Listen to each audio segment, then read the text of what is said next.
All right, now we have our straps all done, our aprons pressed open. We're ready to put our straps on our apron.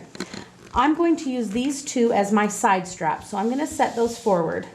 I'm going to use this as my neck strap. Now, these were made the same length as our tie straps, but for some of us, it might need to be trimmed down, because if you put it around your neck and you measure, you don't want your apron to be too low.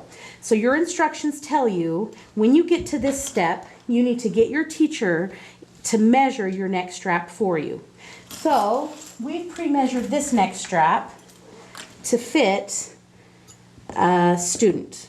We're going to cut off about this far. And again, this is going to be different for every single person, so make sure that your teacher helps you measure. Now I'm going to just simply cut off this end.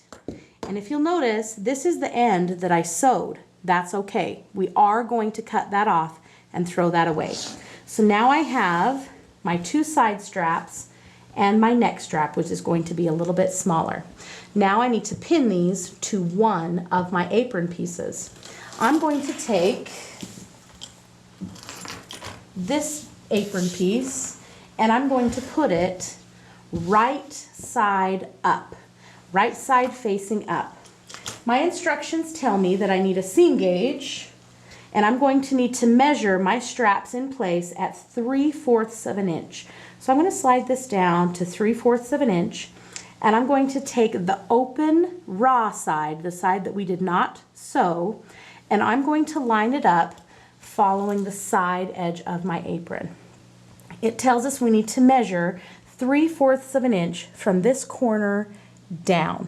So I'm going to take my seam gauge and I'm going to measure 3/4 of an inch.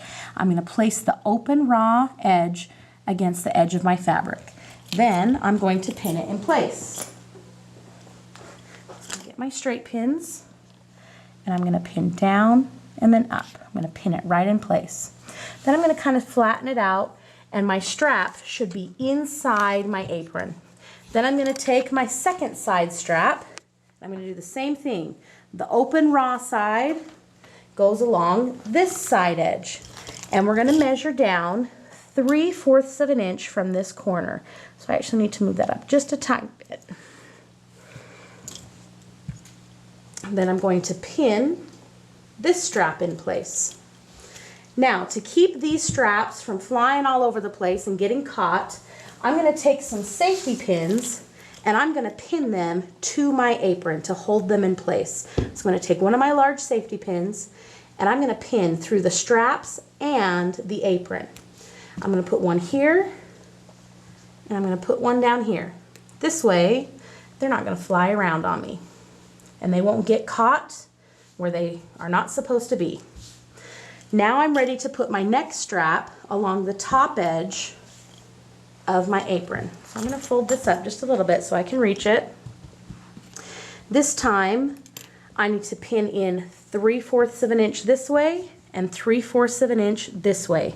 I don't want my neck strap twisted, so I'm going to hold it in a straight line and then I'm going to make a U shape like this and lay it completely flat against my apron.